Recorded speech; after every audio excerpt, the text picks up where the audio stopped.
If Cardi B and Megan Thee Stallion were men, we wouldn't be talking about WAP right now.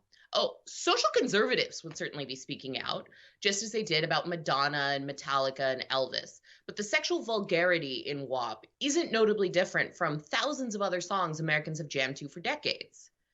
Is the song itself feminist? Well, sort of.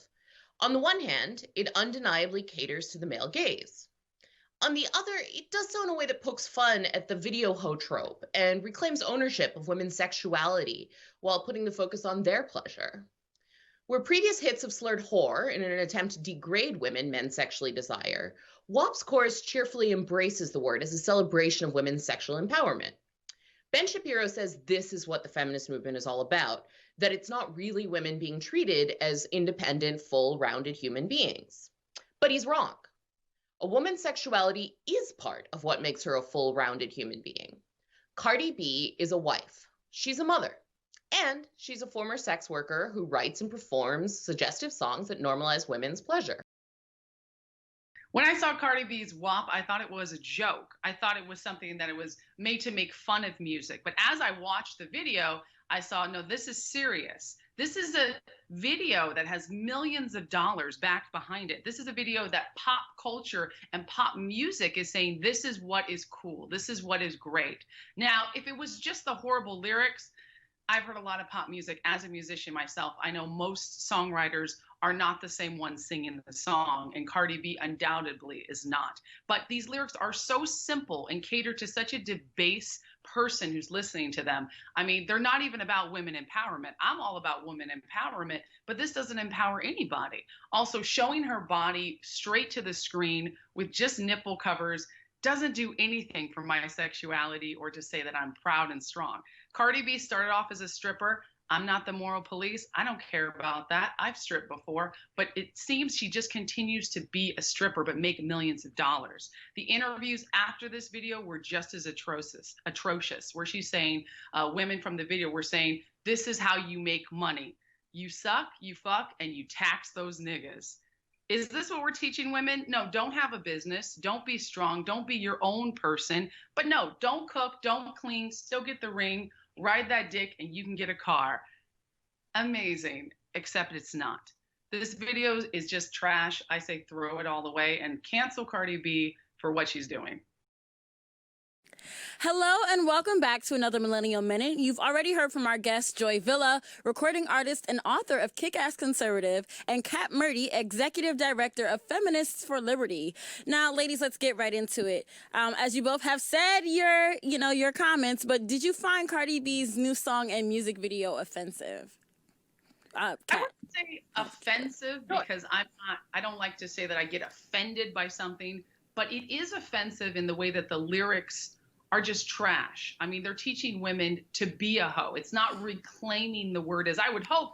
You know, I love certain women out there. They're like, oh, slut walk, slut. It's reclaiming the word. It's saying, hey, you can call me a slut just because I like sex and I'm active in sex. There is nothing wrong with that. In fact, more women should have sex and be active. But when you're saying a hoe, that's getting paid for sex. That's glorifying it. Now, that is not a job that women should be pushed to do or encouraged to do. And then it shouldn't be celebrated when we can have engineers, business women, musicians. You know, if she was talking about, I write the songs, I got the bars, this is how I got the money, this is how I got the cars, I'd be like, go get it, girl.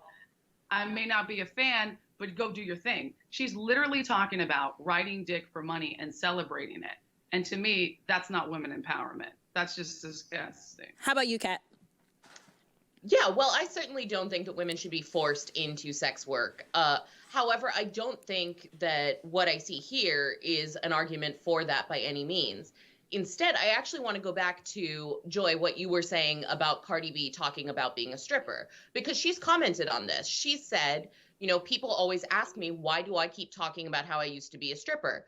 Because people don't respect me for that, and I want to use my role here to tell people that you need to respect strippers, that just because someone's a stripper doesn't mean that they don't have a brain or they don't deserve basic respect. And so I do think that she's being empowering in that way.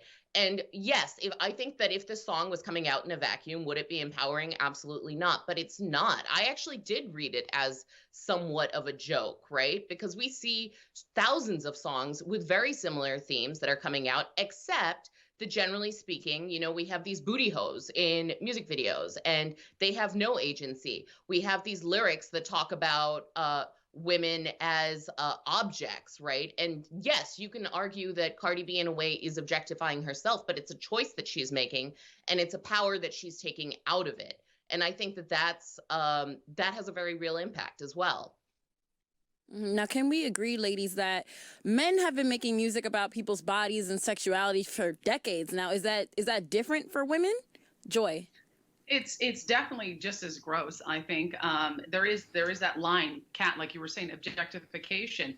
And I'm somebody who loves being sexy. I've been sexy on the red carpet. I've worn things that I've been told are too sexy. You're never, as a woman in media, you're either too sexy or you're never sexy enough, right? There's always that thing where there is that gaze. And I would love to balance the playing field as well. And I can understand if you say, okay, listen, this is my power. I'm taking it back.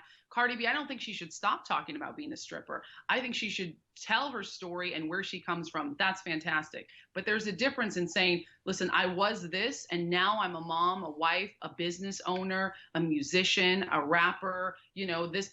But what are you showing? What she's showing is she's still a stripper, but she's going to get better costumes and more money for it. So for me, I'm not going to shame her for that. But I'm also not going to celebrate it because it's not women empowerment. If you're saying, well, look, I can be a hoe, look what I can do. And also the conversation fostered around it by Apple Music, which they published, was one of the ladies in there. She was saying, this is how I do it. You can't be a woman of self-respect. All these women out there talking about they have self-respect. Like, why would you have self-respect?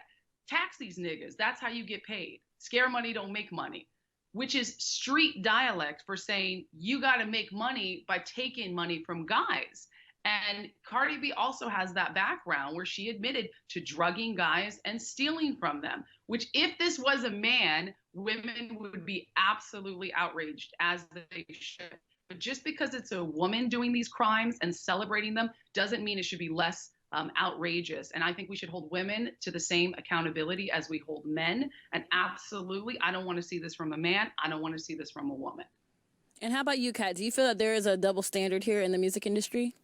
I think that there is absolutely a double standard. And I think that that's what we're seeing at play here. However, yes, I think Cardi B should have been called out for any sort of non-consensual actions, right? But I also think that the ethical standards for a rapper are out of necessity held at a lower bar than the ethical standards for, say, the leader of the free world. And you support a president who's openly said that he likes to grab women's pussies without even asking for consent. Yeah, definitely consent is important. But what I see here in this song is Cardi B and Megan Thee Stallion talking about choices they are making for themselves with their own bodies. Not by any means the same kind of argument that I see being perfectly excused when it's coming from a man who has more power than most people alive and could end the world in a nuclear hailstorm if he wanted to. Yeah, and then I have a follow-up question to that. Now, there's been a constant dialogue around women owning their sexuality. Now, should women take pride in their sexuality, or should we, hold ourselves up to a modest standard? We can start with Kat. I believe that's a personal choice. Everyone should get to decide for themselves how they want to live their lives. I do want to talk about one thing, though. There's been a lot of conversation around the fact that this song is normalizing women's sexual health, right? One of the things I found really interesting is the number of doctors and gynecologists who are coming out and saying how many patients that they have coming to them who honestly believe that a woman's sexual genitalia is not supposed to work in that way. And, we've had gynecologists saying that there's a reason there's a market for vaginal astringents, right? And it's because there are these norms because people do not have good education about their personal reproductive systems, where they think that it's not okay to have a WAP, if you want to put it, right? We saw taking the internet by storm a couple of years ago what was called the dry panty challenge, and these are teenagers who are largely talking about how their empowerment comes from the fact that their panties at the end of the day are dry. I mean, that is, for me, a lot less empowering than the fact that this song is turning those ideas on their heads. And yes, maybe it's a little vulgar, but I think this conversation needs to be had. And the fact that the medical community is coming out in support of that really shows me strong evidence that it is changing the world in a positive way. And that's I think that's a really interesting fact that you said, Kat. Now, Joy, do you believe that women should own their sexuality, or should we be a little bit more modest? Yeah, as I said before, absolutely. I've already said that, and I 100% back it up. Women should 100% own their sexuality. It's nobody else's to own. Now, I have to pick apart some of the things I take issue with that Kat did say. Is first of all, bringing politics in. This has nothing to do with politics. This is a socially, issue here. But it's crazy to say that rappers can be held to less accountability. I mean, I heard that right, and that's shocking me to say a rapper has less ethical accountability than anyone else. This is a woman who is completely admitted on camera to drugging men and stealing from them. That is a crime. That's non-consensual. We don't know what else happened there, but that is a crime. That's a pure that's not conjecture. That's not what I think. Also, this song is not changing the world. This song is sparking controversy, as anything can spark controversy. A sex tape can spark controversy. That's easy to do. I've personally sparked controversy before because I've upheld my strong beliefs. I talk about feminism and femininity in my book, Kick-Ass Conservative, and why I no longer call myself a feminist, even though I was strongly on Kat's side, pushing that let's go. I went so far that side that I said, I found out that actually they want me to follow the crowd. It's not about me owning my sexuality, but it's about being as loud and as vulgar and as strong for that characterization as possible. Now, I believe that all women can express themselves, but this is absolutely vulgar. I mean, this isn't even a conversation. It's a joke. It's something that is showing that just because she's famous and she's rich and she has a bunch of eyeballs on her, that this song is talked about. If the song was produced and put out on SoundCloud, no one would care. This isn't changing the world. If she came out and said, listen, I'm a strong female, I own my sexuality, this is what I want to talk about this and foster these conversations, then I would applaud that. But you don't do that by just degrading yourself the same way men have degraded you. Two wrongs don't make a right. If a man hurts me, I don't come back at her. And that's all I see in that video. And to me, it's something that is ridiculous that we even have to discuss it, that it's being on the pop charts. And it's something that I hope the music industry changes. I don't want the music industry to use women and women's bodies, to be like, this is what you have to do. This is how it is to express your sexuality. I'd rather see teachers. I'd rather even see Kat on the stage, on a main stage, even someone I may fundamentally disagree with. I'd rather see women using their minds, their intelligence, and yes, talking about their sexuality. I'd love to hear from doctors and engineers. But the problem is that doesn't make money. So let's look at the bottom line here. What Cardi B did makes money. Sex sells. And to apologize for it, to make excuses for it, it's not going to change that fact. Great points here today, ladies. Well, thank you so much for being here. And thank you all for watching. Have a great day.